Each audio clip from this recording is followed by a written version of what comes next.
I'm Norman Borlaug, an agricultural scientist who spent the last 43 years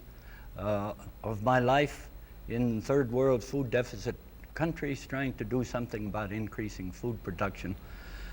in those areas of the world where there's great need for more food and where a large part of the total population is undernourished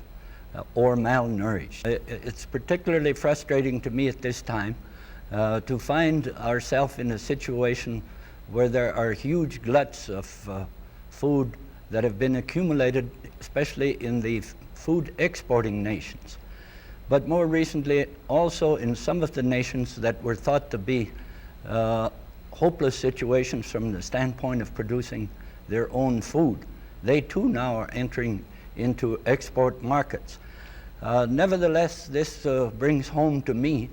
what I've always believed, that we have at least two different aspects of this food problem. One is to produce enough, and the second is to distribute it equitably.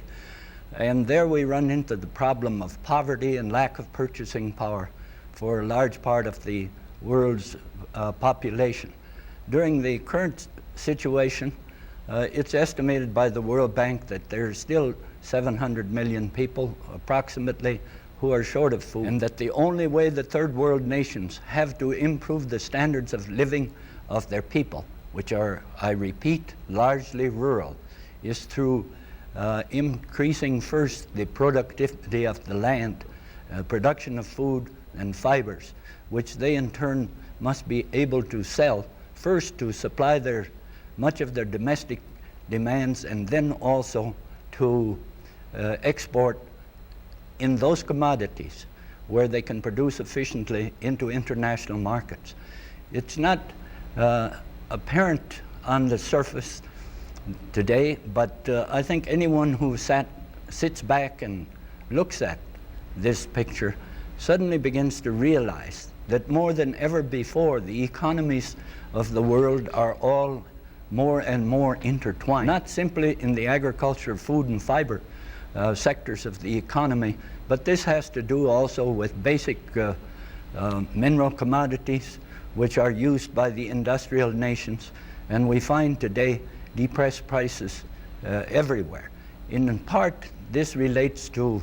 not overproduction just in one sector, but in many sectors. Many of the industrial nations have found themselves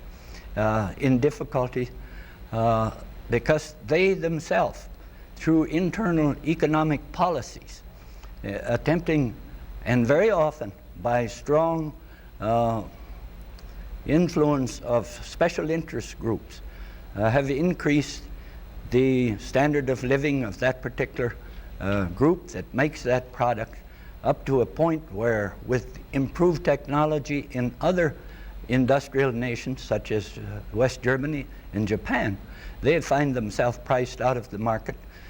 either from the standpoint of cost of production or from the standpoint of quality control. And so as I look at this complex issue today, and my main concern is with food, yet I realize that the issues that we are looking at are much broader, and really the whole world economies and the future of the world are all tangled together like never before.